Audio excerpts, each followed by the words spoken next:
नमस्कार, खास खबर में आपका स्वागत है। मैं हूं सुधांशु सारस्वत।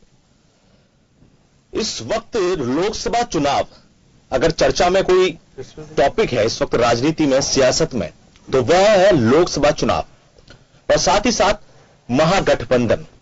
इसको लेकर लगातार चर्चाएं हैं, तरह तरह की बातें हो रही हैं, कयास लगाए जा रहे हैं कि क्या महागठबंधन आने वाले समय में जो बीजेपी सरकार जो केंद्र में बैठी है, प्रधानमंत्री मोदी इनको शिकस्त दे पाएगा।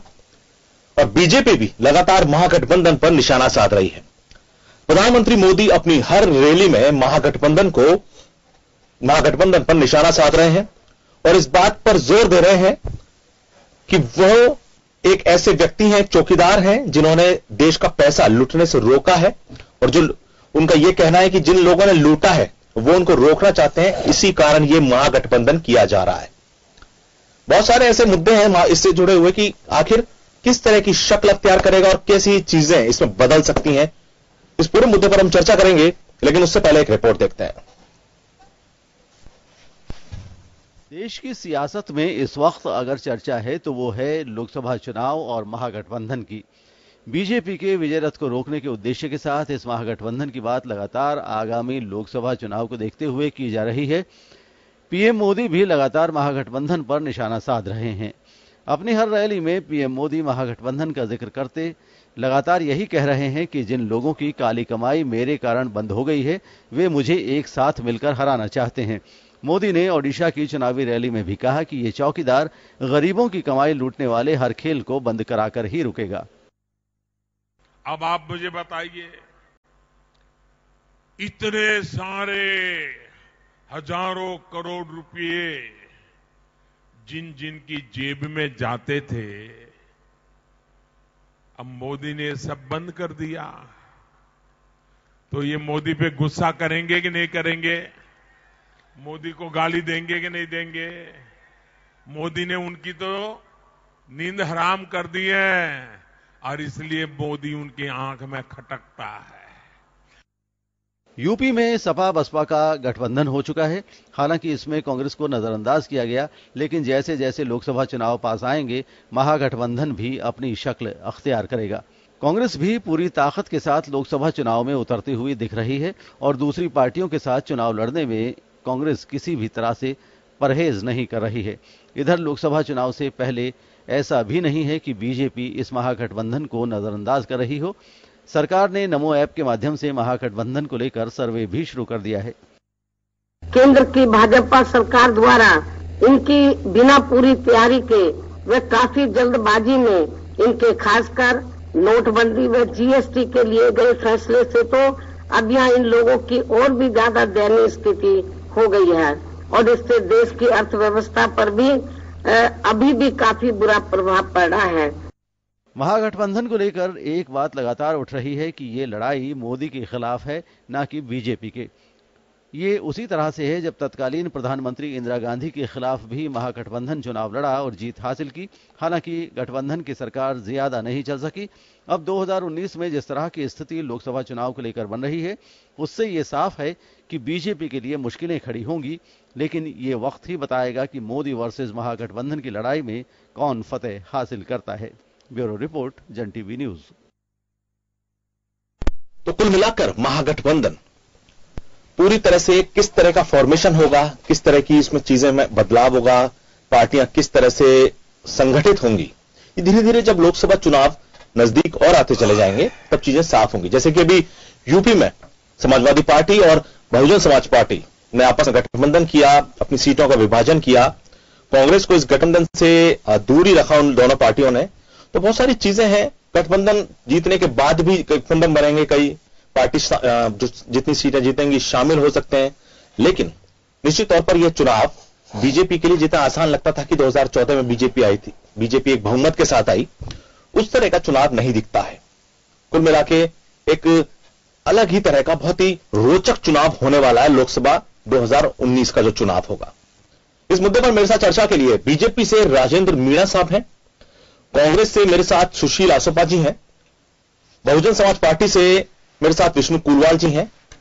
सबसे पहला जो मेरा सवाल राजेंद्र मीणा जी, प्रधानमंत्री हर रैली में अभी जितनी भी रैली, अभी चूंकि उड़ीसा और इधर की तरफ काफी वो रैली कर रहे हैं, पिछले दिनों आगरा में भी थे वो, और वो एक ही बात कह रहे हैं, उनका लगातार ये कहना है कि ये महागठबंधन उन लोगों ने किया है जिनकी जेब में पैसा जाने से मैंने रोक दिया, कि जो पैसे की हेराफेरी कर रहे थे, जिनकी काली कमाई हो रही थी, अब मैंने वो उस पैसे पर लगाम लगा दी है, तो ये मुझे रोकना चाहते हैं। यानी कि एक लड़ाई हो गई मोदी वर्सेस महागठबंधन।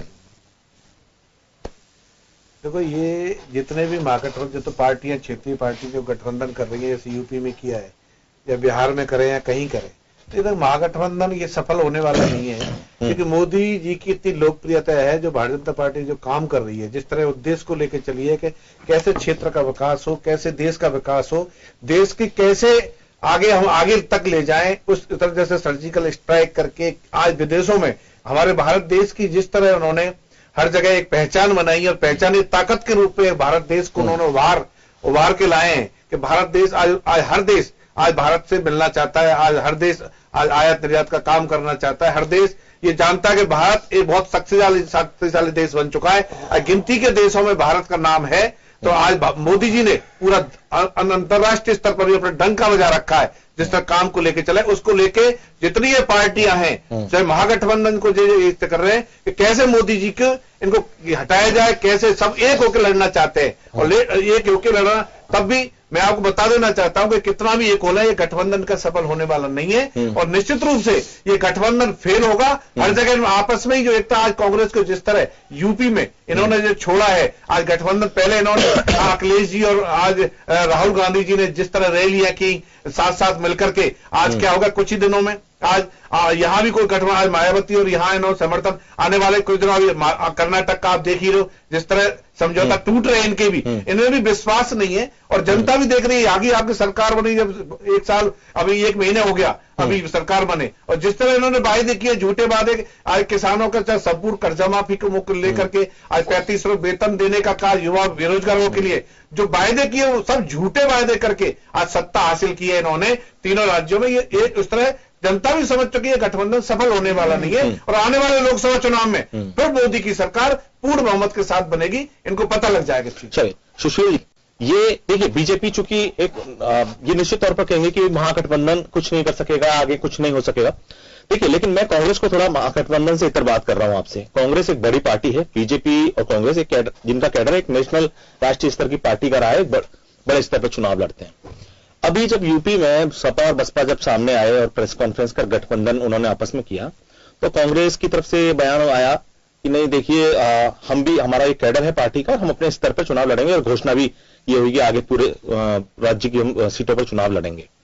आप मुझे समझाइए कि क्या इस तरह से कांग्रेस, जो कि महागठबंधन की एक माना जा रहा था कि कई कांग्रेस एक सूत्रधार है इस महागठबंधन की, क्या ये चीज आगे आने वाले समय में कुछ छिन्न भिन्न होती हुई नजर आती है आपको? नहीं, मुझे तो बिल्कुल नजर नहीं आ रही है, छिन्न भिन्न होने का कोई सवाल ही नहीं। उसका कंसोलिडेशन होगा, और उसके बड़े ठोस कारण है। देखिए, पहली बात तो महागठबंधन को नकारने की जो भाजपा की बात है, मैं राजेंद्र मीणा जी को तो नहीं ज्यादा उलाना दूंगा, तो वही जो इनको कहा जाता है।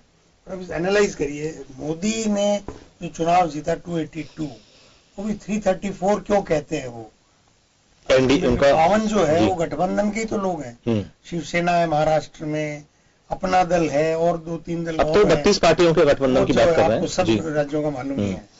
और उससे पहले बसपा के साथ भी तो भाजपा सरकार बना चुकी है। हमें जो भी कहते हैं कि साहब, आपने भी टोका कि साहब अखिलेश के, इन्होंने कहा अखिलेश के साथ की रैली, पहले कभी हमने तो मायावती के साथ भी की थी 1996 में, 2017 में हमने अखिलेश के साथ भी, आपने भी बसपा के साथ किया। तो उन सब बातों का कोई मतलब नहीं है। तात्कालिक परिस्थिति में हमको यहाँ देवलोक में नहीं बैठे हैं। Rule of politics is different. आप अपनी पार्टी की नीतियों के अनुसार इस देश के अंदर समाज को उत्थान की एक अवधारणा को लेकर काम करते हो, और उसमें जो सहयोगी बनते हैं वो आपके कभी बनते हैं कभी बिछुड़ते हैं। आप तो शिवसेना से रोज गाली खाते हो, और राहुल जी की रोज प्रशंसा करते हैं, फिर भी शिवसेना को निकाल नहीं पा रहे हो। इसलिए आप अपनी बात तो भाजपा वाले करे ही ना। भाजपा तो सत्ता की इतनी लोलुप और भूखी है कि शिवसेना को निकालने की हिम्मत नहीं कर पा रही। टीडीपी इनको छोड़ गई, पीडीपी इनको छोड़ गई, आरएलएस भी कुशवाहा इनको छोड़ गई, हम वाले वो क्या नाम जितेंद्र राम मांझी वो छोड़ गए, नीतीश मजबूरी में बैठे हैं, तो नीतीश और लालू दो फ्रंट हैं, तो इसलिए वो बात करनी। मुद्दा ये है कि इनकी अभी राष्ट्रीय समिति 12,000 लोगों की राष्ट्रीय समिति है, कैसे है मुझे पता नहीं, 200-400 की होती है, 600 की होती है, पर चलिए 12,000 लोगों को इन्होंने बुलाया वहां रामलीला मैदान में। 2 दिन करोड़ रुपए खर्च किए, क्योंकि वो एल्यूमिनियम के टेंट लगे हुए थे, उनमें ही रहे, उनमें ही खाए, वहीं जलेबियां बनी, वहीं सोए, वहीं टॉयलेट्स बने। राजेंद्र जी गए कि नहीं गए मुझे मालूम नहीं है, करोड़ों रुपए खर्च किए उन्होंने। वो पैसा कहां से आ रहा है कोई इनको पूछने वाला है नहीं, कोई हर्ज नहीं, हमें जनता पूछे लोकतंत्र में। पर वहां क्या हुआ वो देखने वाली बात। इन 3 राज्यों में कांग्रेस के हाथों मात खाने से पहले मोदी जी कहते थे मैं, ठीक, और वहां क्या अडवाणी जी का हाथ पकड़ा, यहां त्रिपुरा में अडवाणी जी की तरफ देखा नहीं और वहां हाथ पकड़ा और भाषण में कहा सामूहिक नेतृत्व से चुनाव जीतेंगे। यानी कि महागठबंधन तो पार्टी के विधि में नहीं है, भाजपा के अंदर ही गठबंधन नहीं है, भाजपा के खुद एकीकृत नहीं है, तब मजबूरी में कहना पड़ा सामूहिक नेतृत्व से जीतेंगे। ये भाषण शायद पहले का होगा, आज का है क्या मुझे मालूम नहीं। भाई मोदी ने वो रोक लगा दी, तो मोदी राफेल पे एक शब्द नहीं बोल रहे। मोदी 69,341 करोड़ का स्पेक्ट्रम का घोटाला जो सीएजी ने तो 2G का लगाया था, सीएजी ये लगा रही है, और उसकी रिपोर्ट आप पेश कर रहे हो पार्लियामेंट के आखिरी दिन, है ना, और उसमें 69,000 करोड़ रुपए का घोटाले का आरोप लगा, उस पर जवाब नहीं दे रहे। इतने भाषण देते हैं, 67 मिनट तक भाषण देते हैं, 15 लाख रुपए भी एक शब्द नहीं, 2 करोड़ नौकरी पे एक शब्द नहीं, काला धन 1 रुपया आया नहीं, उस पर एक शब्द नहीं। अभी नीरव मोदी अगर कांग्रेस शासन में चला गया होता इस तरीके से जैसे अब गया है, या मेहुल चोकसी चला गया होता, तो नरेंद्र मोदी अब तक 1 लाख बार भाषणों में नीरव मोदी और मेहुल चोकसी का नाम ले चुके होते। इसलिए इंट्रोस्पेक्शन मोदी को करना है। मोदी टारगेट पे क्यों है, इसका भी मैं बिल्कुल ठोस कारण देता हूं। इसलिए कि मोदी ने कहा है कि ये चुनाव मेरी वजह से जीता है, अभी कह रहे हैं, जब सामूहिक नेतृत्व कह रहे हैं तब भी कह रहे हैं कि आप लोगों ने तो ये समझ लिया है कि मोदी का जादू चलेगा, मोदी आएगा और जीत जाएंगे। इसका मतलब मोदी ये कहना चाहते हैं कि पिछला चुनाव मेरी वजह से जीता। और फैक्ट है कि उन्होंने जो सपने दिखाए और मोदी को प्रधानमंत्री पद का उम्मीदवार बनाया प्रेसिडेंशियल सिस्टम, तो मानते ही है ना मोदी वर्सेस महागठबंधन, पार्टी की बात नहीं कर रही है। मोदी वर्सेस देश की जनता है ये चुनाव, महागठबंधन नहीं है। देश की जनता मोदी को आउस्ट करना चाह रही है, मोदी को घर भेजना चाह रही है, और बीजेपी के जो नेता है वो स्वयं भी चाहते हैं कि मोदी से मुक्ति मिले, सरकारें तो आती जाती रहेगी। ये है मोटी बात। चलिए ठीक। विष्णु जी, बसपा अपने आप में एक जिस तरह से उत्तर प्रदेश में बसपा का प्रादुर्भाव रहा है, जिस बसपा का एक प्रभाव रहा, बसपा और अभी सपा का जो गठबंधन हुआ, लेकिन प्रधानमंत्री लगातार ये बात कह रहे हैं कि देखिए ये तो वो लोग हैं जो कि डर गए अंदर से, ये तो वो लोग हैं जिन्होंने काला धन जमा कर रखा था, मेरी वजह से ये लोग परेशान हैं, मैंने इनको परेशान किया हुआ है। और अब लेकिन वो बात अलग है कि अपने रैलियों में वो नोटबंदी से का जिक्र नहीं करते हैं अभी भी। देखिए सुधांशु जी, मोदी जी क्या कहते हैं और क्या करना चाहते हैं, इन दोनों में बहुत डिफरेंस। एक देश के प्रधानमंत्री होकर मोदी जी जिस भाषा का प्रयोग करते हैं वो मुझे लगता नहीं कि देश का प्रधानमंत्री भाषा का प्रयोग कर रहा हो। लगता है संघ के प्रचारक है ना, तो उनको संघ की प्रचारक की नीति भी समझ में आ रही है, उन्हें यह पता नहीं है कि वो देश का प्रधानमंत्री हो। सवाल इस बात का है, गठबंधन तो क्या आप बिना गठबंधन वाले हो क्या? तो अगर जब आप खुद ही गठबंधन में आप खुद ही शामिल हो तो आप दूसरे के बारे में कोई भी आरोप प्रत्यारोप लगाने पहले ये देखिए कि हम कहां तक सही है। आप सही हो तो दूसरे पे कोई आरोप प्रत्यारोप लगाओ। आप इसको क्या रोकोगे?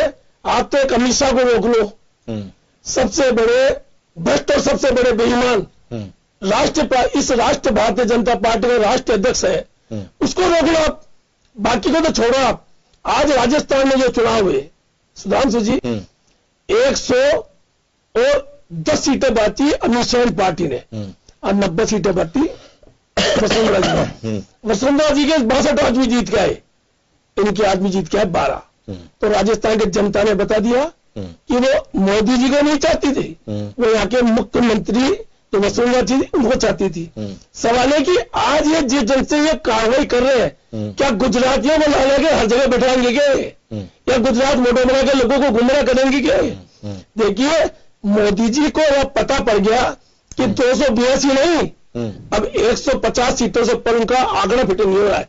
अब वो तिलमिलाए हुए हैं। अब वो कभी कर्नाटक की सरकार गिराएंगे, कभी कांग्रेस सरकार गिराएंगे, कभी सीबीआई का प्रयोग करेंगे, कभी किसका प्रयोग करेंगे। अब 3 महीने इनके पास वो काम नहीं है, इनके पास देश से मतलब नहीं, इनको देश कहीं भी जाए। सवाल है प्रधानमंत्री जी को देश पहले चाहिए कि पार्टी पहले चाहिए? प्रधानमंत्री तो अलग चल जाएगा मगर देश तो रहेगा, बड़ा देश मजबूत रहना चाहिए, उसके ऊपर ये नजर ही नहीं है। ये सब जनता को गुमराह करना चाहते हैं और गुमराह करके जनता ने देख लिया है कि झूठे वादे झूठे नारे, उसका नेता कैसा हो वो नरेंद्र मोदी जैसा हो। ये इसलिए अब जनता का फैसला आने वाला जो है ना, वो भारतीय जनता पार्टी को एहसास होने लग गया है और अब ये खुद बिखरा के हो जा रहे हैं। ठीक, राजेंद्र जी इस बात का मैं जवाब लूंगा आपसे जो विष्णु कुलवाल जी ने कहा कि जिस तरह से देखिए जनता को गुमराह करने की बात, ये केवल विष्णु कुलवाल जी की बात नहीं है। बहुत सारी ऐसी योजनाओं में, बहुत सारे ऐसे वादों में जब आपके नेता ये कहते हैं कि नहीं नहीं ये तो एक जुमला था, हमने तो ऐसे कह दिया, चुनावी जुमले होते हैं, कहे जाते हैं, तो क्या ये सब चीजें जब आपने कही और उसके बाद में कभी सोचा कि अगर हमने बात कह रहे हैं तो इसका कितना इंपैक्ट पड़ेगा लोगों पर? जो आपके राष्ट्रीय अध्यक्ष भी क्या बात कह चुके हैं। देखो जो ऐसा नहीं है, सरकार ने जो वादा जो मैनिफेस्टो लेके आए उन्होंने सरकार ने ज्यादातर काम किए, ऐसा नहीं है। आज नोटबंदी को लेके आए, नोटबंदी में क्या जो जितने पैसे वाले थे, जिन पर नंबर 2 का पैसा था, जो पार्टी आज बसपा हो चाहे आज सपा हो चाहे और जितने भी पैसे वाले आदमी हैं, उनको केवल उनका पैसा कैसे खाते में आए, जो नंबर 2 के हिसाब से जो चुनाव जीतना, यूपी का चुनाव आ रहा था नजदीक, तो वो जीतना चाहते थे। लेकिन आप पर भी आरोप लगते हैं बीजेपी पर कि यूपी का चुनाव नजदीक आ रहा था और इसी कारण नोटबंदी के बाद में भी यूपी बहुमत में आए हम तो, ऐसा नहीं कि बहुमत में नहीं आए। और जिस तरह कह रहे देश का प्रधानमंत्री आज तक ऐसा हुआ ना होगा, ये कहते हैं कि मोदी जी और अमित शाह ये गुजरात वाली बात करते हैं, ऐसा नहीं है। आज एक ही परिवार को लेकर चल रहे, नेहरू जी से लेकर इंदिरा गांधी जी से लेकर राजीव गांधी से लेकर आज सोनिया गांधी और राहुल गांधी, हमारे यहाँ ऐसा नहीं है। हमारे राष्ट्रीय अध्यक्ष जी अलग है, प्रधानमंत्री अलग है, हर जगह जगह के आज जो संगठन में काम कर रहे वो लोग सब अलग अलग है, ऐसा नहीं है। और जो ऐसा सामूहिक निर्णय होते हैं, ऐसा नहीं है कि मोदी जी के द्वारा ही जो निर्णय किया है वही मान्य होता है, ऐसा नहीं है। सब लोग एक बाकायदा मीटिंग होती है, मीटिंग होने के बाद में एक सचिव दल की बैठक होती है, बैठक में जो निर्णय करते हैं, या अभी तीनों मुख्यमंत्रियों को राष्ट्रीय उपाध्यक्ष बनाया, तो इसमें क्या हो गया? आज ऐसा नहीं है, देश के प्रधानमंत्री ने ऐसे ऐसे जितने काम किए जनता के बीच में, स्वच्छता अभियान लाके आज कई जो आज कनेक्शन देने का काम किया, आज कई तरह 8 करोड़ कनेक्शन जो गैस चूल्हे के कनेक्शन दिए, वो एक बहुत बड़ी बात। चलो हमारे पास आपके पास हम लोगों ने छोड़ा पैसा दिया, आप लोगों ने आपने कौन झूठ बोलते हो, आप झूठ बोलते हो, बोलने कब आप पैसा हम लोगों ने छोड़ा है, आप लोगों ने क्या दिया? जब आप लोग क्या दे दिया? हम जब मैं नहीं बोला आपके बीच में, जब मैं ये बता देना चाहता हूं, झूठ मत बोलो राजेंद्र जी, झूठ नहीं, मैं झूठ तो आप बोल रहे हो, आप झूठा बताइए काम हमारे किया है, बताइए अच्छी योजनाएं हम लाए। एक बात बताइए, क्या आप बात कर रहे हैं योजनाओं की, आप बात कर रहे हैं कि हमने ये उज्ज्वला योजना लाए, हम प्रधानमंत्री ने नोटबंदी का फैसला लिया, बड़ा एक डेयरिंग फैसला, उसको आप मानते हैं। आप मुझे बताइए कि आप फिर भी इन फैसलों के बावजूद आप मध्य प्रदेश, छत्तीसगढ़, राजस्थान को बचा नहीं सके। साहब मध्य प्रदेश में वोट परसेंट लगाओ ना, हमारा ज्यादा है, यहां भी राजस्थान में 0.5% का अंतर है। ये गलत भूल में इनको पता लग जाए आने वाले चुनाव में, क्या 3 महीने बाद फिर इनसे ज्यादा सीट नहीं लेके आए हम, तो आप देख लेना अगर 20 सीट नहीं है हमारी तो ऐसा नहीं है। अरे आएंगे, अरे अभी वोट जाएंगे, कुल में 1,40,000 वोट का अंतर है। आप गलत फहमी में जीरो, मध्य प्रदेश में हमारे बहुमत वोट परसेंट ज्यादा है, ऐसा नहीं है। तो फिर जनता ने क्यों ये मैंडेट दिया? आप योजनाओं की बात कर रहे हैं, आपकी बीजेपी की सरकार 3 राज्यों में 3 उत्तर भारत के जो राज्य झूठे वादे करके आए, हाँ। संपूर्ण कर्जा माफी करेंगे। आज 3500 बेरोजगार को 12 लाख मतलब युवाओं को। नहीं, देखिए आप ये बात क्यों नहीं स्वीकार पाते हैं साहब? ये भी तो स्वीकार नहीं चाहिए कि आपकी योजनाओं का असर नहीं हुआ, आपकी योजनाओं का असर नहीं हुआ। राष्ट्रीय अध्यक्ष जी आते हैं, आपकी योजनाओं का असर नहीं हुआ, 10 दिन में संपूर्ण कर्जा माफी कर देंगे। आपकी योजनाओं का असर नहीं हुआ। 1 महीने से आप मुझे एक बात बताइए, प्रधानमंत्री जो नोटबंदी का जिक्र ये क्यों नहीं करते हैं? जब रिजर्व बैंक के जो आंकड़े हैं उनके ऊपर जिक्र क्यों नहीं करते हैं? उन पर क्यों नहीं बोलते हैं प्रधानमंत्री? जहां जरूरत है बोल रहे हैं, क्या बोलते हैं? बोलते नहीं बोलते, हम तो 10% पैसा वापस आ गया पूरा। जितना चलिए विकास डेवलपमेंट जो हुआ है मेरे कभी नहीं हुआ। आज देश का नाम अन्य देशों में हुआ है, तो पहली बार मोदी जी की सरकार में भारतीय जनता पार्टी सरकार में पहली बार कभी नाम ही नहीं था देश का। नाम था, मैं ये नहीं कह रहा हूं, पर नाम था। जो हारे 62 चुनाव, जब इनमें लड़ाइयों में जो हारे हैं, जब क्या हुआ? आज चीन को लड़ाई में भगाया, आज चीन को मात खानी पड़ी। 77 में कौन जीता साहब? चीन को मात खानी पड़ी। पहले पाकिस्तान को की सरकार थी, विरोध में गए थे। अरे कोई विरोध में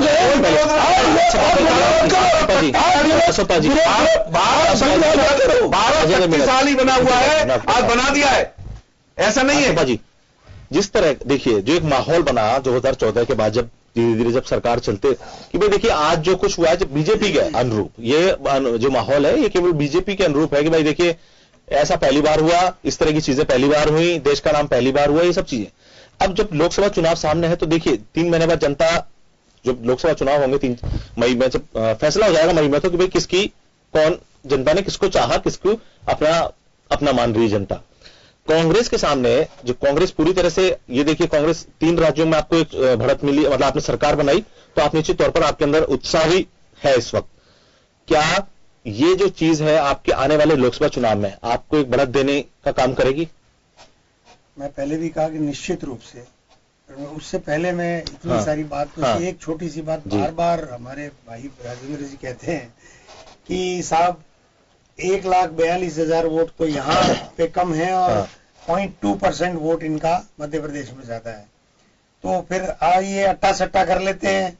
कर्नाटक के अंदर हमारे 2% वोट ज्यादा है आपसे और आपसे 30 सीट कम है हमारी। आप बताइए इसका, ये बातें पार्लियामेंट्री डेमोक्रेसी में ये फ्रस्ट्रेशन शो करती हैं। तो हम स्वीकार कर रहे हैं ना, हार तो जीत और हार का प्रश्न होता है, आपके बोलता नहीं, जीत और आप स्वीकार नहीं कर रहे, आप फ्रस्ट्रेशन हो रहा है आपको, कुंठा है, घुटन है।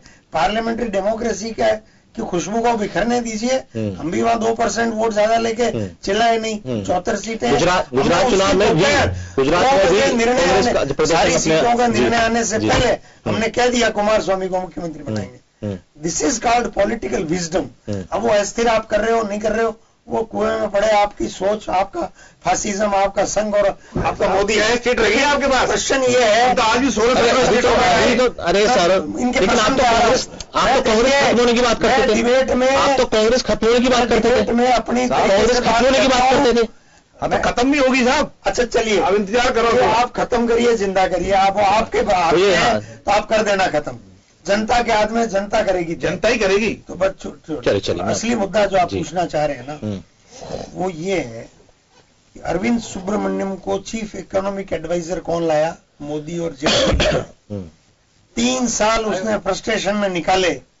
नोटबंदी और जीएसटी उसको सहन नहीं हो रही थी, लेकिन उसने उर्जित पटेल की तरह मोदी की इज्जत बचाई कि अपना जैसे तैसे कार्यकाल पूरा किया।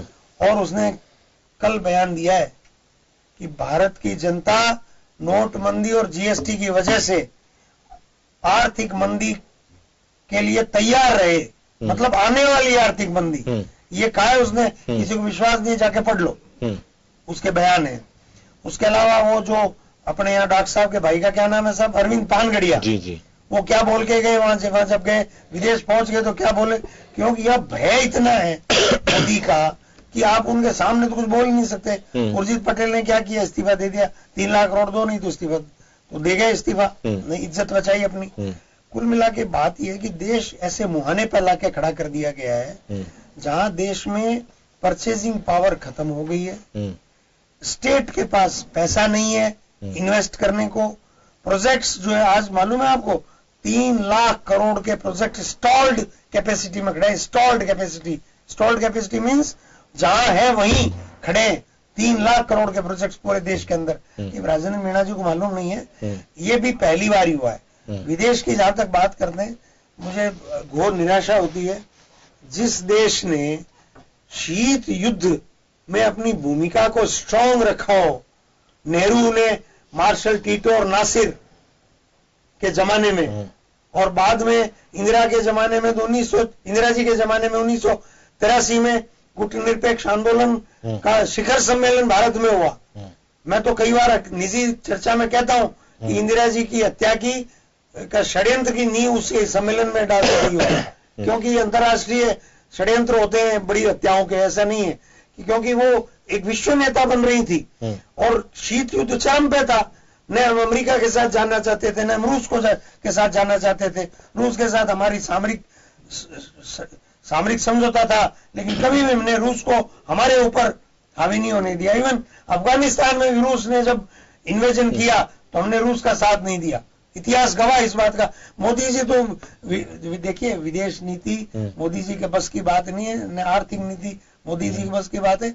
इनको गौरवमयी इतिहास भाजपा के नए लोगों को पढ़ने की जरूरत है। पढ़िए और देखिए कि देश ने क्या क्या अचीव किया नेहरू के जमाने में, इंदिरा जी के जमाने में, और राजीव गांधी आप क्या बात करते हो। कनाडा के शिखर सम्मेलन में राजीव गांधी ने विश्व के 8 नेताओं को तैयार किया इस बात के लिए कि एनपीटी होनी चाहिए, non proliferation nuclear proliferation treaty, ताकि धीरे धीरे न्यूक्लियर वेपन्स का अंत हो। इस तरह की शुरुआत करना, लोगों को साथ लेना। कहा मुझे बताइए तो सही। तो अच्छा, आज ये G7 G20 इन सब के अंदर भारत किसकी देन है? डॉक्टर मनमोहन सिंह की देन है। राजेंद्र मीणा जी को मालूम ही नहीं है। ऐसे ही मोदी के आप लोगों को मालूम नहीं है। राहुल जी आते दूसरे देश राजेंद्र, मैं बोलता नहीं हूँ आपके बीच में, आप लोग अध्ययन नहीं करते।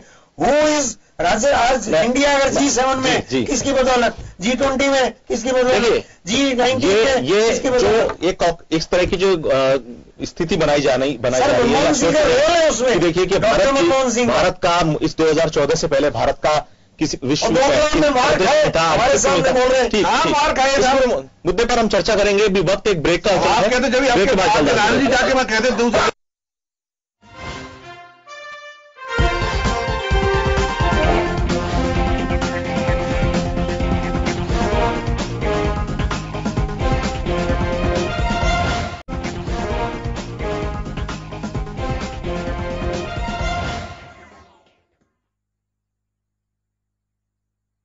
फिर से स्वागत है खास खबर में। हम चर्चा कर रहे हैं महागठबंधन, यानी कि मोदी वर्सेज महागठबंधन। जिस तरह का एक जो चीज सामने आ रही है कि लगातार मोदी जो है महागठबंधन पर प्रहार कर रहे हैं।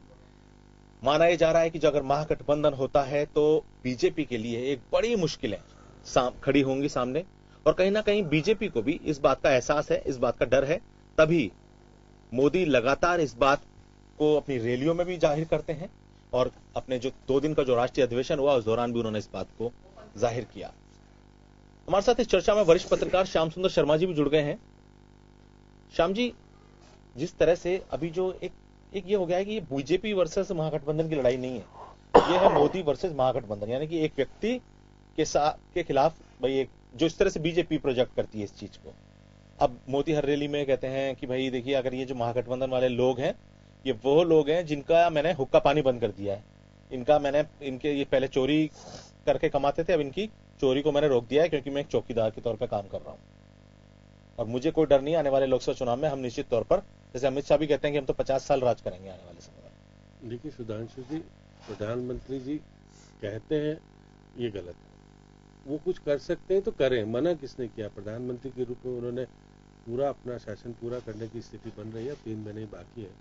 ऐसी स्थिति में कहने से कुछ होना नहीं है, लेकिन विकट स्थिति यह है कि देश में जो महागठबंधन बन रहा है ना, वो महागठबंधन जैसा बन नहीं पा रहा। उसका कारण है, अब यूपी में अगर गठबंधन 2 स्थानीय दल करते हैं और कांग्रेस को पूछते तक नहीं, कांग्रेस को कहते हैं 2 सीट देने लायक है, तो जब ये स्थिति जब बन जाती है तो प्रधानमंत्री को बोलने की स्थिति बन जाती है, क्योंकि प्रधानमंत्री जी कह देते हैं कि गठबंधन हो नहीं पा रहा है, गठबंधन किस मजबूरी में हो रहा है, और गठबंधन में कांग्रेस का जो स्थान होना चाहिए, जिस प्रकार के व्यवहार होना चाहिए, ना तो ममता जी पूछ रही है, ना इनको उधर चंद्रबाबू नायडू तरीके से पूछ पा रहे हैं, क्योंकि कोशिश तो हो रही है।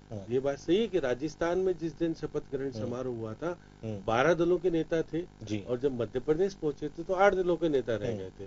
तो इस मतलब विवाद का विषय इनके बीच में बना हुआ है और उसका फायदा प्रधानमंत्री जी लेते हैं। और प्रधानमंत्री जब राष्ट्रीय सम्मेलन हो रहा था तो भी कह रहे थे कि मेरे खिलाफ, अब वो उनमें जब अहम भाव आ जाता है और इस स्थिति की पार्टी को वो छोटा मानने लग गए, अपने आप को बड़ा स्थापित करने लग गए, इसी का कारण है कि वो बोलने लग गए उसमें। उनका जो अहम है, अहम किसी का चलता नहीं है। इस यहाँ धरती पर बहुत सारे लोग अहम के चक्कर में मर पड़ते। अब इंदिरा जी क्यों गई थी आपको मालूम है? 77 का चुनाव, उसके बाद 77 में इमरजेंसी लगी थी, इस कारण से हुई थी सारी बातें। अब ये सारी बातों को लेकर के जिस प्रकार की भावना प्रकट करते हैं प्रधानमंत्री जी, वो प्रधानमंत्री के पद की गरिमा के अनुरूप नहीं कही जा सकती। प्रधानमंत्री हैं, आपका बड़ा दिल रखिएगा, आप भाजपा को आगे बढ़ाने की कोशिश कीजिए। भाजपा मजबूत कैसे हो? भाजपा रहेगी तो नरेंद्र मोदी रहेंगे। अब वो हो ये आ गया है कि देखिएगा, जब राष्ट्रीय अधिवेशन हो रहा था, मंच के ऊपर जिस प्रकार का कृत हुआ, आपकी प्रोधा जो भाजपा के कहलाए जाते हैं, जिन्होंने सींचा और बनाया, आडवाणी जी मौजूद थे, आप भी तो बताए। उस वक्त हुआ क्या? प्रधानमंत्री जी की महिमा का गुणगान कर रहे थे राष्ट्रीय अध्यक्ष अमित शाह, और उन्होंने श्रेय दिया कि आरक्षण के ये है और बाकी जो कुछ मोदी ने जीएसटी में छूट दी, वो दी, सब कुछ किया, वो मोदी जी की कृपा से हुआ और मोदी जी का हम अभिनंदन करते हैं। और अभिनंदन के अंदर एक बड़ी माला उनको ग्रहण कराई गई, जिसमें से आडवाणी जी को अलग कर दिया गया। अब आप बताइए कि प्रधानमंत्री जी की उस पार्टी को मजबूत करना चाहते हैं या खुद को मजबूत करना चाहते हैं? जिस तरह से अभी जब राष्ट्रीय अधिवेशन जब मोदी मौजूद थे, आडवाणी थे, तो उन्होंने वहां एक चीज उनके साथ में ये जाहिर करने की जरूर कोशिश करी, जब वो पहले बात करते थे कि मैं मतलब अपने एक व्यक्ति के रूप में अपने आपको, कि देखिए अगर कोई चुनाव जीता जा रहा है तो मेरे आधार पर जीता जा रहा है, अगर चुनाव लड़ा जाएगा तो केवल मेरे नाम के ऊपर लड़ा जाएगा। वहां एक उन्होंने बात जरूर कही कि देखिए हमें जीतना है। आडवाणी जी को भी वहां बैठे थे और भी बड़े वरिष्ठ नेता बैठे थे, जिनको दरकिनार करने की बातें लगातार सामने आती हैं और दिखता भी है चीज सामने के सामने। तो क्या अब ये लगता है मोदी को, प्रधानमंत्री मोदी हैं जो कि भाई लोकसभा चुनाव जो आ रहे हैं, रास्ता जो है काफी कठिन है और मुझे ये मैं वाला जो रास्ता है शायद वो उनको प्रॉब्लम में डालेगा आगे? देखिए सुधांशु जी, जब 2-3 राज्यों के चुनाव जो हिंदी भाषी राज्य थे, इनके खुद के सत्ताधारी सब लोग थे, धराशायी हो गए। उसका कारण यह है कि आपने पार्टी से अपने आप को मजबूत मान लिया। 2 ही व्यक्ति हैं भाजपा में, या तो अमित शाह या आपके प्रधानमंत्री जी, तो पार्टी के लोग बाकी नहीं है क्या? तो आप अपने से कमजोर व्यक्तियों को आप बढ़ाते हैं, आपसे सक्षम लोगों को पीछे हटाने की कोशिश करते हैं, क्योंकि मुरली मनोहर जोशी, आडवाणी जी, इनसे बड़े सक्षम लोग हैं, बड़े वो है, मजबूत लोग थे, उनको आप धरातल पर रखना नहीं चाहते। आपने अब कहना नहीं चाहिए कि जिस प्रकार से जिन्हों को पद दिया गया है वो उस कैडर के थे नहीं, उनको दे दिया गया, लेकिन पार्टी में जिसने श्रमदान किया, सब कुछ दिया, सब कुछ त्याग दिया, उस व्यक्ति को राष्ट्रपति बनाने का समय आया तो हटा दिया, उपराष्ट्रपति का बनाया तो नहीं बनाया। अब कमजोर व्यक्ति को बना करके अपनी महिमा किस प्रकार से बढ़ाया जाए, वो सब कुछ किया, तो उसका परिणाम आने वाले समय में पार्टी कमजोर हो जाएगी, लेकिन खुद मजबूत तो हो रहे हैं। आप देखिएगा पूरी जगह केवल कौन चलते हैं, आप देखिएगा कि पहली बार ऐसा हुआ कि राज्यों के चुनाव में स्थानीय नेताओं की स्थिति बहुत कमजोर दिखी। राजस्थान में भी देख लीजिएगा, वसुंधरा जी को इतना नहीं पूछा गया, मोदी जी शाह सब बैठक कर रहे थे, निर्णय भी हो रहे थे, अमित शाह कर रहे थे।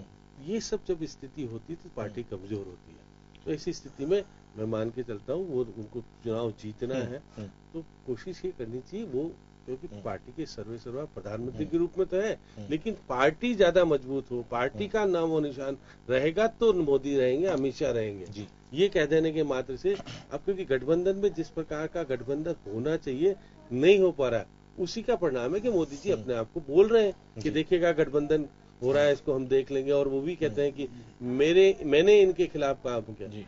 अब ये मतलब आप ये कह रहे हो कि मैंने सीधे तौर पर चुनौती मत दीजिएगा, चुनौती देकर के ये मत कीजिएगा कि मैंने खिलाफ कार्रवाई की इसलिए एकजुट हो रहे हैं लोग। आप कहकर के क्या कहना चाहते हैं कि प्रधानमंत्री सब कुछ कर सकता है? इसलिए ईडी का प्रयोग या सीबीआई का प्रयोग, जिस प्रकार की भाषा का उपयोग कभी नहीं कर रहे। प्रधानमंत्री का पद बहुत बड़ा होता है, गरिमा होती है, उस पद को गरिमापूर्ण बनाए रखिएगा। आप प्रधानमंत्री देश के सबके हैं, इसलिए गठबंधन आप अपनी पार्टी को मजबूत कीजिए। आप कहिएगा हम जीतेंगे करेंगे। अब आप कह रहे थे कि कांग्रेस मुक्त देश बन रहा है जी। पहले बार बार देखिएगा अमित शाह कहते थे कांग्रेस गई भाजपा आई। अब यहाँ स्थिति होगी भाजपा गई कांग्रेस आई, भाजपा गई कांग्रेस आई। 3 राज्यों में तो हो गया और पंजाब में हो गया। जब बड़े राज्यों में स्थिति बनती है तो अब यूपी में जिस प्रकार का गठबंधन हो रहा है और वहां पर जो आप देखिएगा कि जो अगर सपा और बीएसपी के दोनों के वोटों को अगर प्लस कर लिया जाए तो 41 पॉइंट समथिंग और उनका आता है 42 पॉइंट कुछ। अगर वो दोनों मिल जाते हैं तो मौजूदा स्थिति में बीजेपी की आएगी 25 और 53 दोनों मिलकर के ले जाएंगे। तो जो गठबंधन इसलिए दिक्कत हो रही है। और उनका जातीय वोट बैंक भी काफी बड़ा है। वो नहीं, अगर जाटव और यादव वोट मन से मिल गया तो फिर स्थिति बहुत बीजेपी के लिए बहुत बड़ी चुनौती हो जाएगी। उसी को देखते हुए प्रधानमंत्री जी बार बार कह रहे हैं कि गठबंधन को हम देख लेंगे, गठबंधन को ये कर लेंगे वो कर लेंगे। तो बहुत बड़ी चुनौती बीजेपी के सामने आ खड़ी हुई है। उस बीजेपी की चुनौती को, क्योंकि वो खुल करके तो बताते ही नहीं कि किस कारणों से क्या हो रहा है। मुस्लिम वोट की बात तो अभी भी नहीं हो रही, केवल जाटव और यादव मिल जाएगा। बहुत बड़ा जो यूपी में बदलाव आएगा, क्योंकि 91 में जब इनके बीच में गठबंधन हुआ था और उसके बाद 93 में ये सत्ता में आए थे और 95 में वो सत्ता टूट गई थी। जो गेस्ट हाउस का कांड हुआ था, गेस्ट हाउस के कांड के कारण। लेकिन मायावती ने फिर भी, क्योंकि उनको पता है कि जब हम कुछ भी नहीं, एक भी लोकसभा की जीत नहीं पाए और सपा 5 जीत पाई, तो इसका स्थिति को सुधार करने के लिए उपचुनाव में जो कुछ किया उन्होंने गठबंधन, उससे उनको कांग्रेस से उन्होंने गठबंधन किया तो उनकी साइकिल पंचर हो गई। तो इसलिए उसको कांग्रेस को कहा कि आप 2 सीट ले लीजिए और आप प्रचार प्रसार कीजिए, दोनों सीट के अंदर हम नहीं चुनाव लड़ेंगे और जीतेगा। तो ये सारी चीजें हो रही है। तो ये सब चीजों को देख करके प्रधानमंत्री जी अपने भाषा का उपयोग जिस प्रकार का कर रहे हैं नहीं करना चाहिए। उन्हें अपनी पार्टी का प्रचार करना चाहिए, अपने लोगों को सारी चीज करनी चाहिए, जो कुछ किया वो बताना चाहिए। लेकिन आप वो मत कहिए बातें जिससे कि ऐसा लगे कि प्रधानमंत्री नहीं, ये कुछ और चीजें बोल रही है। तो पार्टी में ज्यादा दिन तक नहीं टिकती, क्योंकि आप देखिए गडकरी सब विरोध में बहुत सारी चीजें उत्पन्न इनके यहाँ भी हो रही है। आने वाला समय क्या होगा आसान नहीं आने बताएंगे जी। राजेंद्र जी देखिए, जिस तरह से देखिए श्याम सुंदर जी कह रहे थे कि देखिए पार्टी में आसान नहीं रहेगी रहा, लेकिन एक चीज मैं जानना चाहता हूं, आप कह रहे हैं कि नहीं देखिए हमारे लिए महागठबंधन कोई प्रकार की समस्या उत्पन्न नहीं करेगा। फिर आप अपने जो नमो ऐप है, ये जो खबर है, ये भाई उसके माध्यम से आप नमो ऐप के माध्यम से सर्वे करा रहे हैं कि भाई क्या महागठबंधन हमारे लिए मुश्किल खड़ी करेगा, महागठबंधन पर आपकी क्या राय है।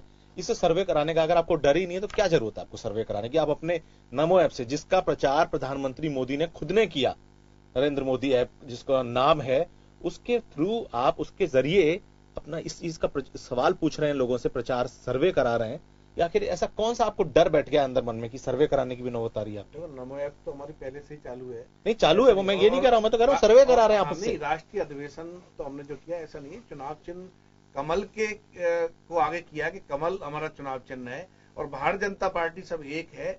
और उस हिसाब से हमको सब कार्यकर्ताओं को मजबूती के साथ संगठन एक मजबूती देने का लिए वो राष्ट्रीय अधिवेशन में किया था। और करने के बाद में ऐसा नहीं है कि अटल जी के और आडवाणी जी की, जो वो खुद मोदी जी ने खुद अपने भाषणों में कहा, ऐसा नहीं है कि भारतीय जनता पार्टी सब एक है। और जो हमारी 2 सीट हुआ करती थी जिन्होंने सींचा अटल जी ने और आडवाणी जी ने, आज हम सत्ता में बैठे हैं उन्हीं के आशीर्वाद से। ऐसा नहीं है कि उनको इनगोर किया हो। और बाकी हर कार्यकर्ता को मजबूत, और ये कमल निशान के ऊपर हमने काम किया है निश्चित पार्टी ने।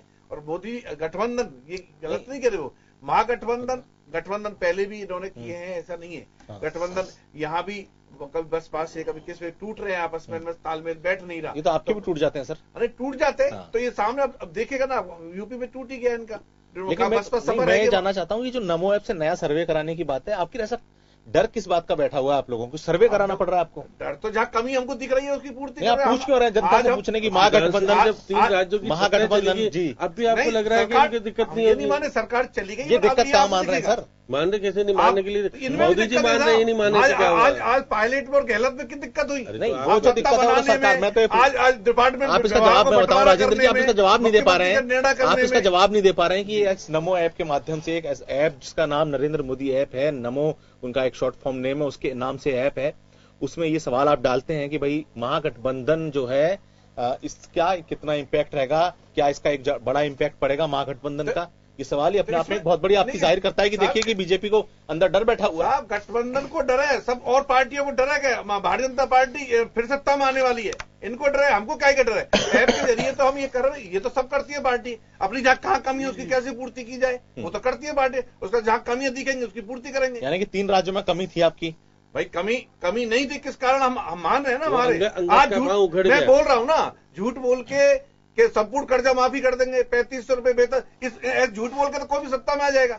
आज पूर्ति नहीं की ना, 10 दिन में वायदा करके बोल के, ये मतलब अगर ये बोले तो झूठ और आप बोले तो वादे, झूठा बोले ना, जुमले नहीं है आपके, झूठ बोले ना, कोई जुमले नहीं है हमारे। 10 दिन का कर्जा माफी की, आज तक कर्जा माफ नहीं हुआ किसी का, क्या मापदंड है? कोई तय नहीं हुआ अभी तक, कमेटी बना दी, सरकार उनकी शुरू हुई है, राष्ट्रीय अध्यक्ष जी आते हैं 1 2 3 4 5 10 दिन गिनते हैं, 10 दिन में अभी तक कुछ नहीं हुआ, क्या हुआ बताओ? हम इसको विधानसभा में जवाब देंगे ना, आप विधानसभा में जवाब देंगे ना, विधानसभा में जवाब देंगे ना, आदेश हो गए, आपने भी आदेश किया था जाते जाते कि बिजली 10,000 तक की माफ करेंगे, हम तो कर रहे हैं ना, अभी पैसे आ रहे खाते में, ले गए ना, 833 रुपए, अरे 10,000 तक की बिजली कहाँ हुई? प्रति महीना कहाँ हुई? 833 रुपए प्रति महीना हुई, कट रहे हैं साहब, कहाँ हुई? खाते में जा रहे हैं उनके में, किसकी कहाँ हुई? आप जब 50,000 तक कर्जा माफ करके गए ना हम, उसमें चलिए बता रहा है 7416 करोड़ रुपए तो हम बांट के गए, आप इस बात का जवाब नहीं दे रहे मुझे फिर भी, लेकिन मैं अब आपसे बार बार उस सवाल को करना मुझे ठीक नहीं लग रहा है। आसोबा जी देखिए, आप जिस तरह से श्याम जी ने एक बात कही थी कि कांग्रेस जब यूपी और सपा और बसपा का जो गठबंधन हुआ, कांग्रेस का वो एक इसमें रोल होना चाहिए, जो एक किरदार होना चाहिए इस महागठबंधन को लेकर, संशय की जो स्थिति की बात करी वो एक बहुत अहम बात है। क्या कांग्रेस का जो एक रोल जिस तरह से दिख रहा था पहले शुरुआत में दिख रहा था और अब कुछ इस तरह की चीज नजर नहीं आ रही है कि भाई कांग्रेस को जिस पूरा साथ लेके चलना चाहते हैं कि महागठबंधन के जो दूसरे दल हैं, क्योंकि कांग्रेस तो एक राष्ट्रीय पार्टी है, कांग्रेस तो एक बड़ी पार्टी है देश की। आपने बहुत ही मौलिक और अच्छा प्रश्न किया है और इसको राजनीतिक परिदृश्य जो पूरे देश का है वो उसमें आपको उस दृष्टि से समझना पड़ेगा। अभी जो हमारा क्षेत्रीय दल कह दें या सपा बसपा अपने आप को राष्ट्रीय दल भी है, बसपा राष्ट्रीय दल है 4% से ऊपर वोट होने की वजह से, पर उनका जो प्रभुत्व है वो जिन राज्यों में है, जिन पार्टियों का, वो स्थिति आज की सच्चाई है। यूपी बिहार में और बंगाल में कांग्रेस की कहीं न कहीं कुछ जो प्रभाव है वो कम हुआ है, और महाराष्ट्र में एनसीपी के अलग होने की वजह से प्रभाव जिस तरह से हुआ है, तो उस सच्चाई से मुंह मोड़ करके कांग्रेस राजनीति नहीं करना चाहती है और न कांग्रेस को करनी भी चाहिए और कर भी नहीं रही है। तो इसलिए आप अभी जो परिणाम या अभी जो परिदृश्य बन रहा है ना, वो आप पूरे देश को एक सूत्र में पिरोने के परिदृश्य से चलिए मत, क्योंकि हर राज्य में जो भाजपा का घोर विरोधी जो पोल है, जो खंबा है, उसके इर्द गिर्द सब कुछ घूम रहा है और वो लोकली वहां की सीटों में भाजपा को गिरा करके और फिर पोस्ट इलेक्शन जो स्थिति बनेगी, ये देखिए बहुत बार हो चुका है। 1977 में मोरारजी के नाम पे भी लड़ाई हुई थी, श्याम जी को याद होगा। तो इसलिए आज वो छोड़ दीजिए, देखिए राज्य पकड़िए, उसमें सबसे पहले सपा बसपा भी आता हूँ। कौन जानता है इन्होंने मायावती जी और अखिलेश जी की जो पूरी प्रेस कॉन्फ्रेंस दिया, अपन पांचों में से 3 लोगों ने तो सुनी होगी, इन्होंने जरूर सुनी होगी, आपने सुनी होगी, मैंने पूरी सुनी, क्वेश्चन आंसर तक सुने थे। और वो सतीश मिश्रा जी जल्दी वाइंड अप भी करना चाह रहे थे, क्योंकि मायावती जी ने जो रिटर्न स्टेटमेंट पढ़ दी है, कोई एतराज नहीं उसमें जितने प्रश्न सामने से आ सकते थे उनका उन्होंने पहले ही जवाब दे दिया। जैसे उन्होंने कहा, क्योंकि ये जो सच्चाई है, उन्होंने कहा भी आप पूछोगे मुझसे, मैं पहले ही बताती हूँ कि हमने कांग्रेस को 2 सीटें दी है, अमित ही रायबरेली, तो वो कांग्रेस के राष्ट्र के नेता हैं, वो भी भाजपा को हराना चाहते हैं और हम नहीं चाहते, हम दोनों नहीं चाहते कि वो यहाँ व्यस्त होना पड़े उनको, और वो भाजपा को हराने के लिए पूरे राष्ट्र में जो काम कर रहे हैं उस मिशन में उनको कहीं डिस्टरबेंस हो। आप समझिएगा बात। What is the mission? Sapa Basapa का मिशन नंबर 1 क्या है? मोदी को हराना। आपकी पार्टी को इतना इग्नोर कर दिया एक दूसरा आप 2 ही सीटें लेने लायक हो। नहीं है, फिर आपने डिक्लेयर किया ना हम 80 सीटों पर चुनाव लड़ेंगे। मैं उसी पे आ रहा हूँ, 80 सीटों पर चुनाव लड़ेंगे। मैं उसी पे आ रहा हूँ, आप नहीं स्वीकार करेंगे। दूसरा प्रश्न उन्होंने कहा, आप पूछोगे कि फिर कांग्रेस क्या करेगी, क्यों नहीं लिया? उन्होंने कहा कि वोट ट्रांसफर का जो अरेंजमेंट है उसमें देयर आर प्रॉब्लम्स, कि हमारे आपस में वोट किन किन क्षेत्रों में किन किन पार्टियों का कैसा प्रभाव है, वहाँ कौन वोट किसको ट्रांसफर होता है। हम चुनाव लड़ रहे हैं, हम यहाँ कोई आरती करने नहीं है, ये मायावती जी ने उसमें हम कोई राजनीति कर रहे हैं, इसलिए हमें मालूम है कि कहाँ कौन जीत सकता है, क्या कर सकता है। इसके अंदर बहुत गहरा रहस्य है उस गठबंधन का। आप समझने की कोशिश करिए, कारण मैं बताता हूँ। आप चाहते हैं तो मैं खुलासा कर देता हूँ कि भाजपा से तो मेजर शिफ्ट हो रहा है वो जो भाजपा से शिफ्ट हो रहा है वो सपा को नहीं जाने वाला वोट, बसपा को नहीं जाने वाला वोट, वो कांग्रेस को आएगा। अल्टीमेटली भाजपा वहां चौथे नंबर पे जाने वाली है। मैं कहना ये चाह रहा हूँ जो होने वाला है वहाँ, शायद कुलवाल जी मुस्कुरा रहे हैं लेकिन मैं सहमति व्यक्त करेंगे, भाजपा चौथे नंबर पे जाएगी। यूपी में ये मेरी भविष्यवाणी है। अपन यही मिल लेंगे 15 मई को या 20 मई को, जब आप कहोगे 2 बार। ऐसे ही राज्य टू राज्य है। आप लीजिए, वहाँ जनता दल, राष्ट्रीय जनता दल है, लेकिन वहाँ सपा बसपा नहीं है। वहाँ कांग्रेस है, कुशवाहा है, मांझी है, और वो छोटे दल है मिलाकर। झारखंड है, वहाँ जनता दल नहीं है, जेडीयू भी नहीं है, सपा बसपा भी नहीं है, 1-2 सीट पे हो, लेकिन वहाँ कांग्रेस है और झारखंड मुक्ति मोर्चा है। बंगाल है तो वहाँ Mamata Banerjee is already sweeping, लगभग क्लियर सा दिख रहा है। ऐसे ही टीडीपी है, तो आंध्र प्रदेश में टीडीपी और कांग्रेस है। तेलंगाना एक अलग है 13 सीटों का, तो ठीक है। ऐसे बीच बीच में छोटे राज्य, गुजरात है तो कांग्रेस वर्सेस बीजेपी है, मध्य प्रदेश और ये सब जिस आपको दिख रहे। मतलब ये है कि बाइपोलर है हर राज्य में, हर राज्य में बाइपोलर है। कंट्री की पॉलिटिक्स 2 पोलर है नहीं अभी। पहले कांग्रेस वर्सेस अदर पोल्स थे, अब भाजपा वर्सेस अदर पोल्स है। इस सच्चाई को कांग्रेस इनकार थोड़ी कर रही है। तो कांग्रेस इसमें राहुल गांधी जी कितनी फ्लेक्सिबल भूमिका निभा रहे हैं, कितना लचीलापन दिखा रहे हैं, ये बात अप्रिशिएट करने वाली है। मैं कह रहा हूँ कि और मोदी कोई हमारा शत्रु नहीं है।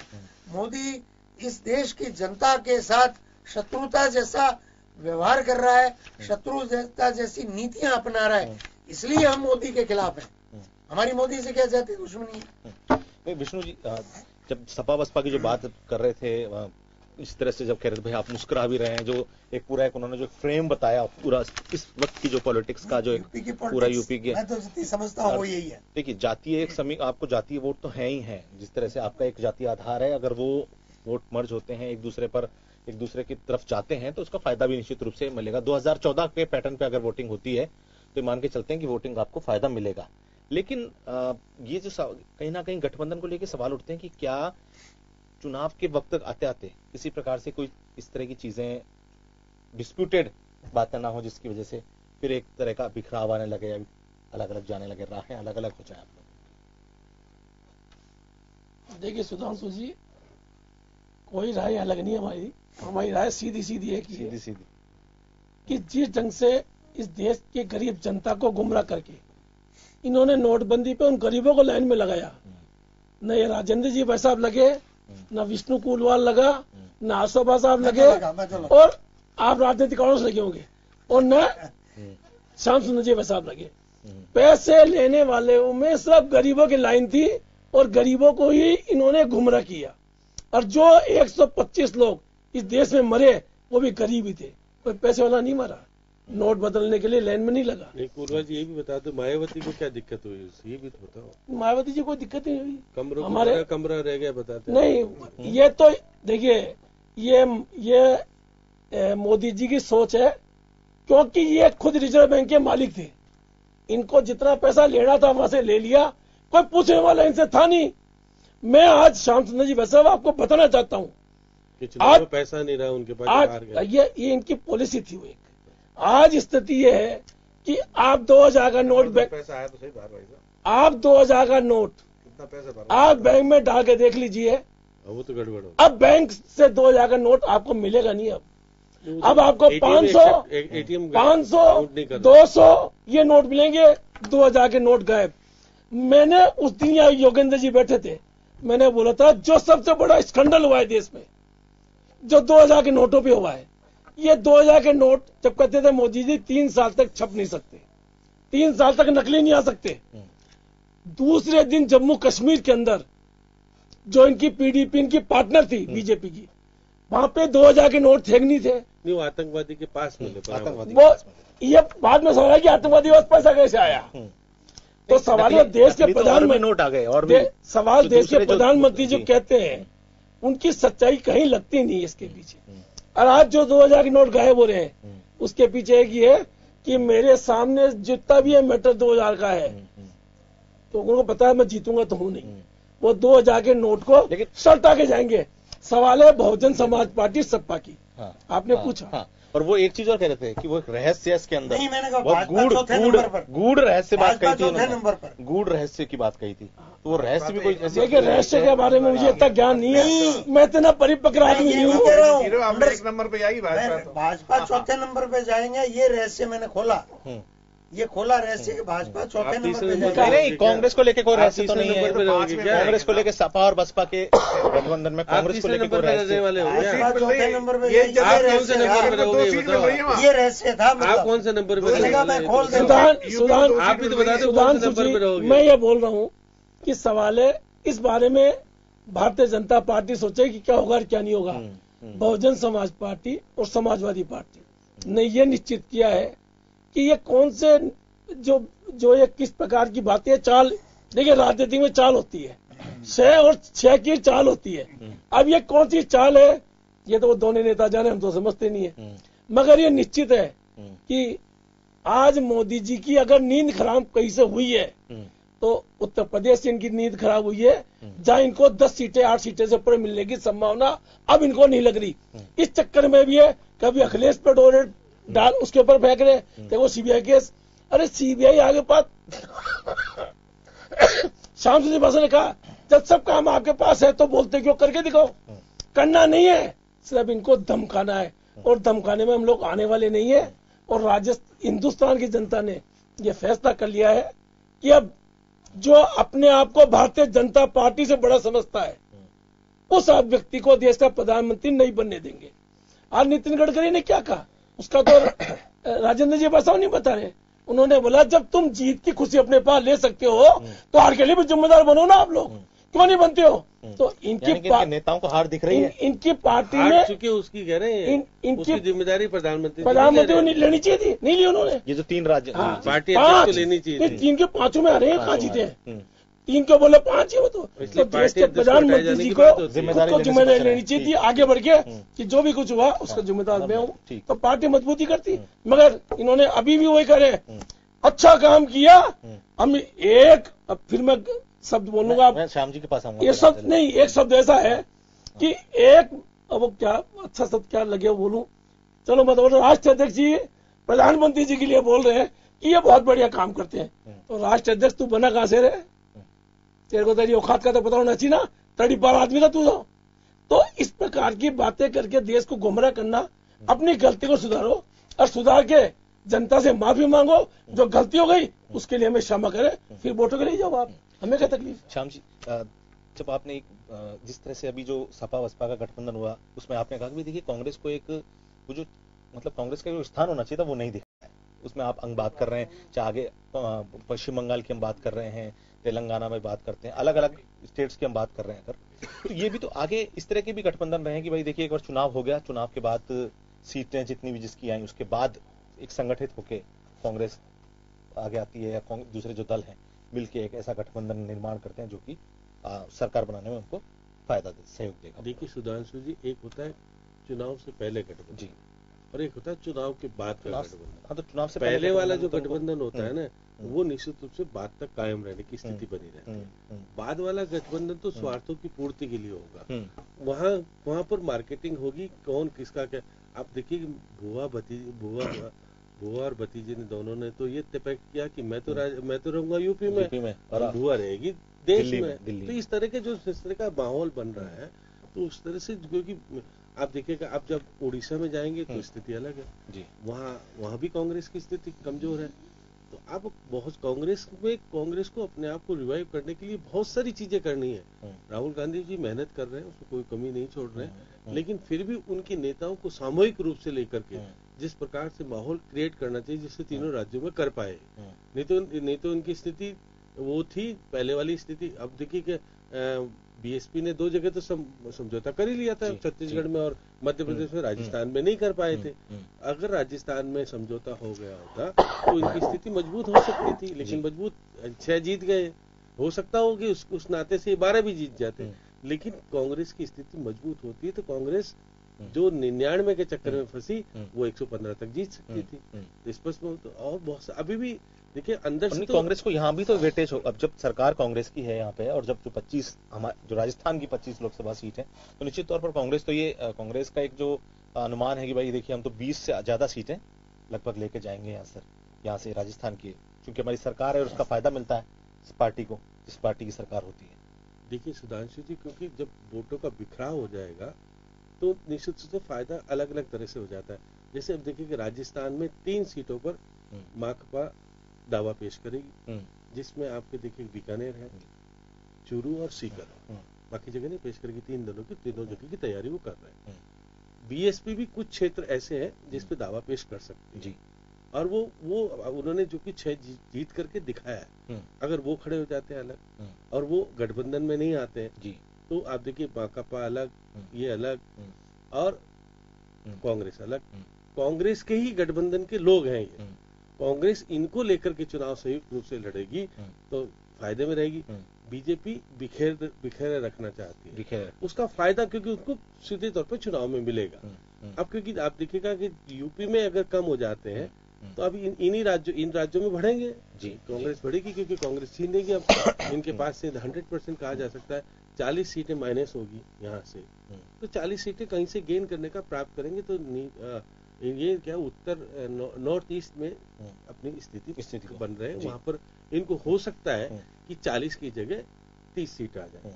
10 सीट का अगर कमी हो जाएगी तो कहीं से करेंगे, तो बहुत बड़ा गंभीर संकट पैदा हो सकता है कि हंग संसदीय प्रणाली में हंग स्थिति नहीं आ जाए। फिर वही होगा कि हम कौन किसके अंदर ले जाए। ये कयास बहुत लग रहा है इस बात का भी। देखिए कि आज जिस तरह की सरकार अगर बनती है तो ऐसा एक अनुमान भी है, राजनीतिक विश्लेषक, राजनीतिक जानकार भी यही बात करते रहे, इस तरह की अनुमान है कि भाई देखिए हो सकता है कि ऐसी कोई सरकार बन जाए जो कि बैसाखियों पर खड़ी नजर आए। वो क्योंकि आपने देखा कि 10 साल जो कांग्रेस ने शासन किया वो गठबंधन, आज तो मोदी जी जब सत्ता में आए थे 24 दल थे, आज दल उनके पास 35 है जी। वो क्यों रखना चाहते हैं? उनको पता है कि यदि ये दल बाद में, क्योंकि अभी तो स्पष्ट रूप से बहुमत था, उसके बावजूद उनको रखना चाहते इसलिए कि बाद में यही लोग काम आएंगे, क्योंकि आज भी उन्होंने सत्ता में उनको दे रखा है। देने का कारण क्योंकि वो दूरगामी परिणाम को देखते हुए जी, जो आप देखिएगा प्रधानमंत्री और अमित शाह का विजन तो है अंदर से अंदर, वो कोशिश कर रहे थे कुछ और चीज हो जाए, लेकिन वो कामयाब, क्योंकि वो क्यों अब विचलित होने लगे कि जो संगठन, जो स्थानीय लोग सत्ता में रह चुके हैं, यूपी में सत्ता में रहे, दोनों सपा भी रही है, बीएसपी भी रही है, और बीएसपी दोनों मिलके भी सत्ता में रहे और बाकी के गठबंधन के साथ भी सत्ता में, तो निश्चित रूप से कहा जा सकता है कि वोटों का जो ध्रुवीकरण, जो बिखराव हो रहा है, उसके लिए अगर वो एकता के सूत्र में बन जाते हैं, उसका देखा कि उपचुनाव में इनके पास से चली गई 2 लोकसभा की सीट और वो सरे का जवाब, तो इसलिए बहुत बड़ी चीजें हो रही है। यही है कि राहुल गांधी और समझदारी से, क्योंकि राहुल गांधी बहुत जल्दबाजी में निर्णय नहीं करे, बहुत समझदारी से यदि गठबंधन किस प्रकार का होगा, क्योंकि सत्ता को बाहर करने के लिए हो सकता है सब एक होकर के चुनाव लड़ती वक्त अगर वोटों का बिखराव रोक दिया, कांग्रेस और उनके संबंधित दलों ने यूपीए तरीके से बन गया, तो निश्चित रूप से नैया पार भी हो सकती है। ऐसा नहीं है कि नहीं हो सकता, नहीं तो नैया पार में एक बहुत बड़ी चुनौती कांग्रेस के लिए भी है, बाकी लेगी। इसलिए बीजेपी बार बार कहती है कि हम यहाँ नहीं, हम नॉर्थ ईस्ट में भी अब पैर जमा रहे हैं। तो ये सारी बातें, देश का भविष्य किस प्रकार का होगा अभी, क्योंकि बहुत जल्दीबाजी कहना होगी। कोई कहता है कि चुनाव भी हो सकता है प्री पोल करा जा सकता है। अब मई की जगह अप्रैल में कराए जा सकते हैं। ये बहुत सारी चीजें हैं, क्योंकि गठबंधन किस प्रकार का होगा, क्या होगा, ये सब चीजें तैयारी शुरू चल रही है। नॉर्थ ईस्ट में जो है मोदी को कोई गेन नहीं है। इस सिटीजनशिप अमेंडमेंट बिल के बाद अब देखिए सोनोवाल मुख्यमंत्री असम में जहाँ जहाँ जा रहे हैं लोकल लोग ही उनका विरोध कर रहे हैं। अगरतला में कितने टायर जलाए गए, त्रिपुरा में, मेघालय में विरोध आ रहा है, सब जगह ये सिटीजनशिप बिल अमेंडमेंट बिल जो लाए हैं, इससे पूरा नॉर्थ ईस्ट जो है वो भाजपा के हाथ से साफ हो गया। कुल मिला के कि जिस तरह की जो सियासत है इस वक्त की जा रही है, जो देश में सियासत हो रही है, वो साफ है कि आने वाले लोकसभा चुनाव, जब 2019 के जो लोकसभा चुनाव है, वो किस तरह से महागठबंधन वर्सेस मोदी, जिस तरह जो इनको रूप दिया गया है, बीजेपी के लिए भी अलग तरह की काफी मुश्किलें हैं, और कहीं ना कहीं बीजेपी में एक तरह का इस बात को विचलित भी है बीजेपी में कि आने वाले समय में किस तरह का रहेगा, क्योंकि 2014 था वो केवल और मोदी के नाम पे था। अब वो स्थितियां नहीं बची हैं, काफी सारी ऐसी चीजें जिन पर सवाल खड़े किए जाते हैं, लेकिन महागठबंधन जिस तरह का रूप लेगा वो आने वाला समय बताएगा। और जो चुनाव है वो किस तरह होंगे, किसको बहुमत मिलेगा, कौन सत्ता हासिल करेगा, ये सब समय के गर्भ में छुपी हुई चीजें हैं। जनता किसको बहुमत देगी, खास खबर में इतना ही। मुझे दीजिए इजाजत, नमस्कार।